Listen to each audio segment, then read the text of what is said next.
주님의 은총과 평화가 교우 여러분들과 함께 하시기를 빕니다. 숨막히듯 덥던 여름은 지나고 이제 조금은 숨이 트이는 것 같습니다. 조금씩 시원해지고 있는 게 참 다행인 것 같습니다. 주중에 목사님을 배워서 이런저런 이야기를 하다가 목사님이 생각해 볼 거리가 있는 말씀을 하나 해주셨습니다. 어떠한 하나의 사고가 일어났을 때 사랑하는 사람이면은 가슴이 아프고 사랑하지 않는 사람이면은 머리가 아프다. 이 말씀을 해주시는데 지금까지 머리가 아팠던 순간과 가슴이 아팠던 순간이 딱 구분되어서 모두 떠오르는 순간이 있었습니다. 그러면서 저번 주 우리가 읽었던 본문 요셉을 팔고서 머리가 아팠을 형제들의 이야기가 다시금 떠올랐습니다. 저번 주일 본문 다들 기억하시는지 모르겠습니다. 요셉이 형들을 감시하러 오자 형들이 요셉을 구덩이에 빠뜨리고 애굽에 팔아넘기는 장면을 기억하십니까? 오늘 본문은 그 장면 이후 시간이 꽤나 지나서 오늘 형들이 요셉을 다시 대면하는 모습을 보여주는 장면입니다. 많은 설교자들이 요셉을 중점적으로 이 이야기를 바라보지만 저는 오늘 형제들, 그 중에서도 특히 유다에 초점을 맞춰서 오늘 설교를 이어나가 보려 합니다. 죽은 줄 알았던 요셉을 형들이 만났을 때 얼마나 무섭고 떨렸을까요? 이 시대는, 야곱의 시대는 아직 모세의 율법 시대 이전이기 때문에 형제들을 죽인 것에 대한 대가가 딱 성문화되어서 어느 정도의 벌을 받을 것이다 라고 정해져 있지는 않았습니다만 죄로 인한 대가는 형벌이다 라는 인식은 형성되어 있을 것이라고 보여집니다. 왜냐하면 요셉과 만난 형들의 대화에서 바라볼 수 있습니다. 창세기 42장 요셉과 형들이 서로 간에 이제 책임 전가 배틀을 하면서 나눈 이야기에서 이것을 잘 들여다볼 수 있습니다. 형제들이 말합니다. 우리가 아우의 일로 말미암아 번죄하였도다.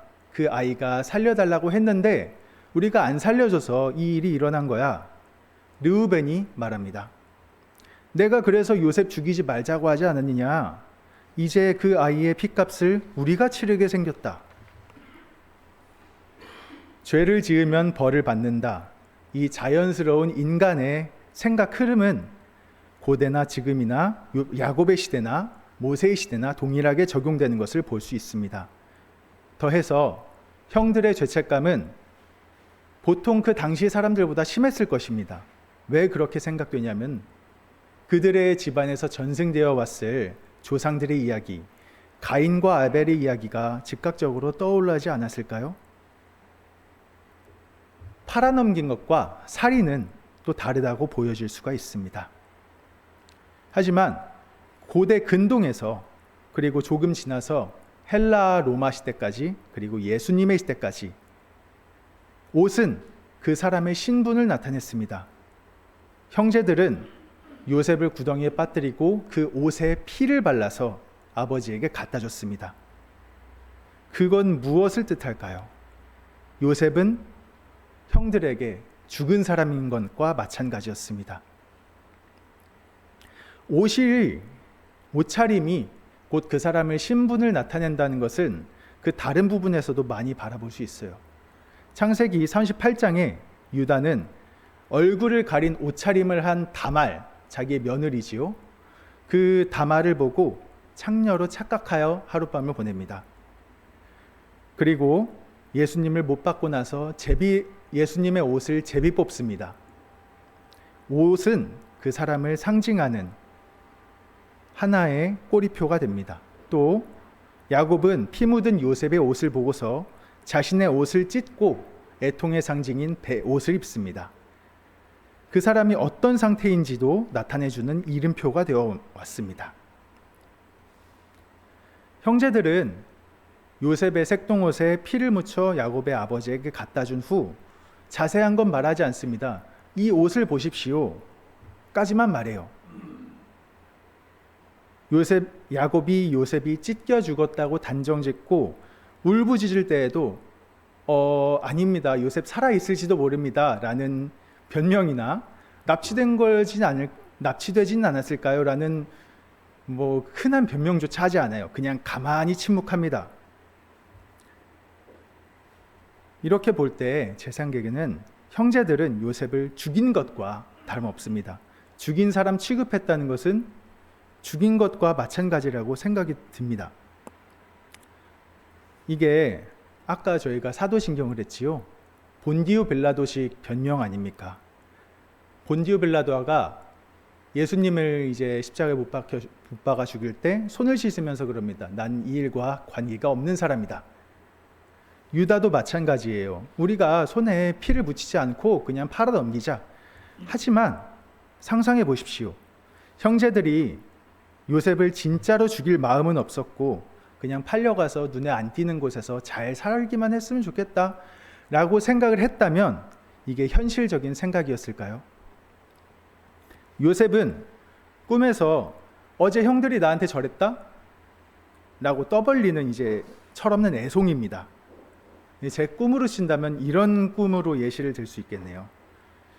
목사님, 제가 어제 꿈에서 교회를 이제 열었는데 목사님이 좀 일을 못해가지고 제가 목사님을 아주 갈궜습니다.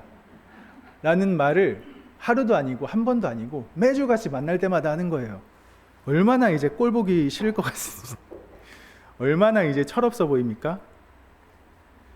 이런 철없는 애를 이제 타국에 팔아 넘기면 과연 잘 살아남을 수 있으리라고 생각이나 했을까요? 그가 살아남을지 아니면 죽을지는 형들에게 아무런 관심사가 되지 않았습니다. 어느 방향으로 접근해도 형들은 요셉을 죽은 사람으로 만들었습니다. 이것은 간접적 살인도 아닌 직접적 살인으로 해석할 여지가 분명 있어 보입니다. 르우벤은 책임전가 배틀에서 그나마 요셉을 아버지에게 안전하게 돌려보내려고 했다고 묘사되어 있고 그 책임전가에서도 적극적으로 자기 변호를 합니다. 내가 그러지 않았느냐라면서요. 그런데 르우벤은 왠지 모르게 장남인데 형제 무리에서 발언권이 그렇게 크게 있는 것 같지는 않습니다.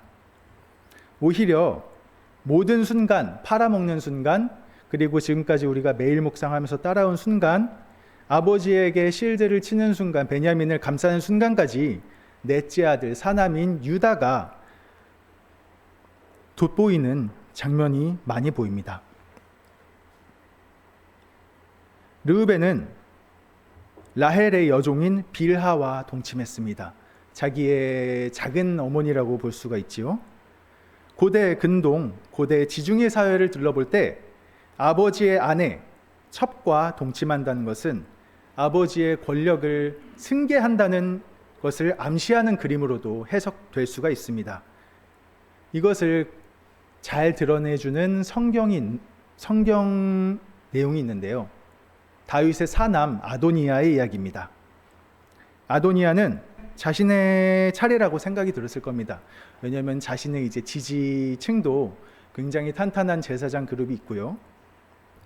그래서 왕이 되고 싶었던 아도니아는 밧세바에게 아버지 다윗을 수종들던 수냄 여자 아비삭을 나의 아내로 맞이하게 해주십시오 라고 말합니다. 이 행위를 간파한 솔로몬은 분노를 해서 아도니아를 죽입니다. 왕의 여인을 차지하는 행위는 단순한 혼인 요구를 넘어서 왕의 권위, 왕권을 이어받겠다는 의미를 암시할 수 있었다는 것을 깨달은 겁니다. 다시 돌아와서 르우벤이 아버지의 첩과 동침한 사건은 아버지의 권위에 직접적으로 도전한 행위로 해석할 여지 또한 있습니다. 이런저런 불화를 만든 르우벤은 장남이었음에도 형제들에게서 그리 크게 인정받지는 못했던 것 같습니다. 그러면 2남 3남이 남았지요.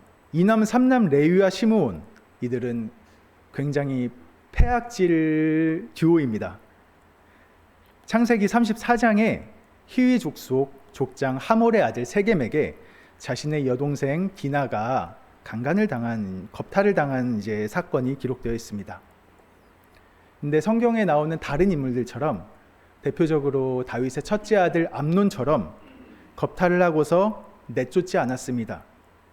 하몰 측에서는 아들 세겜의 아내로 삼겠다며 서로 교류하자는 평화협정을 맺자는 제안을 합니다.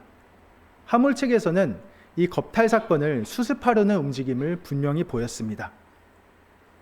그러나 레위와 시므온의 마음에는 수습보다는 모욕받은 것에 대한 복수하려는 마음이 좀 더 컸었던 것 같습니다.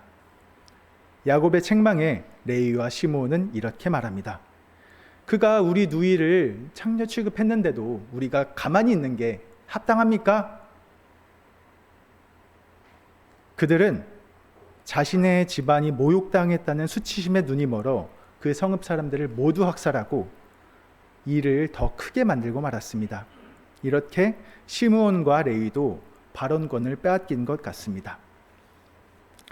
장남, 차남, 삼남이 차례로 책망을 받고 발언권을 잃어가는 가운데 사남인 유다가 점점 전면에 등장합니다.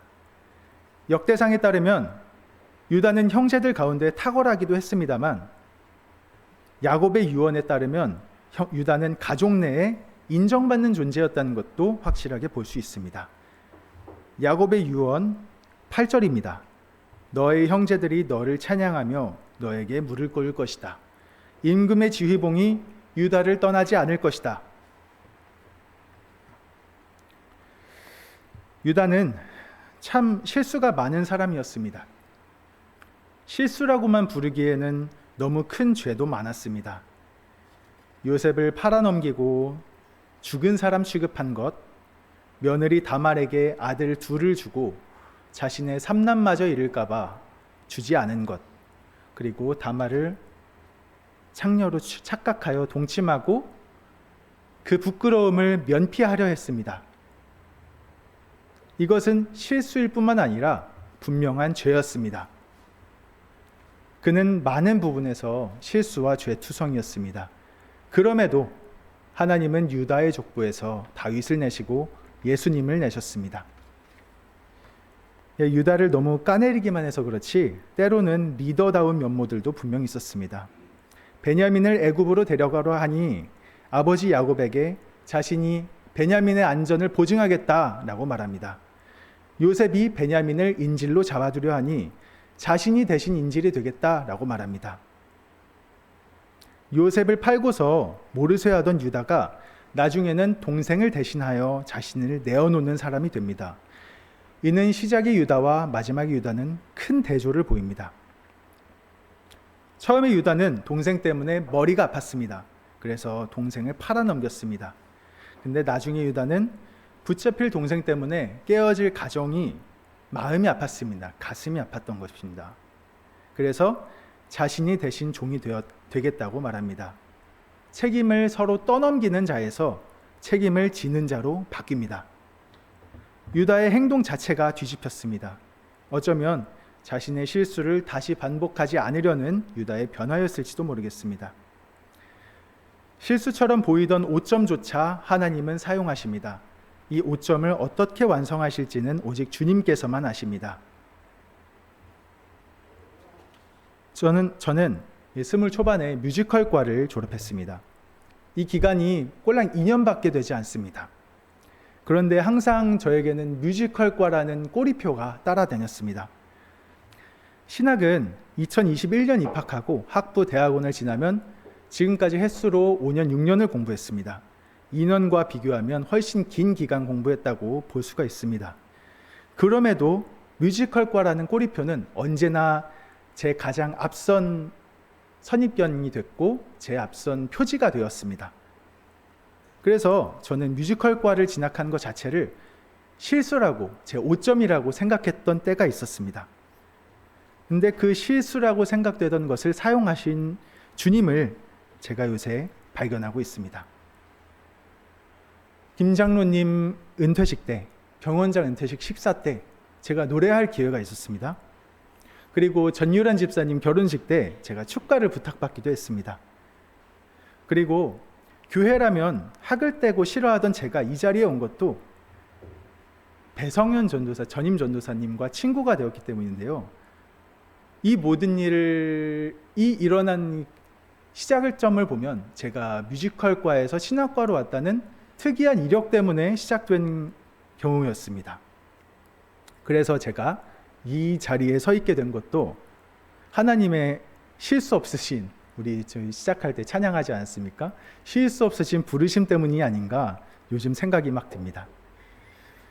저는 분명히 5점이라고 생각되는 부분이었습니다. 그래서 그 과거를 극복하기 위해 꽤나 많은 노력을 해왔습니다. 그런데 그 5점에서 그림으로 이어가시는 분 하나님을 발견한 한 주였습니다.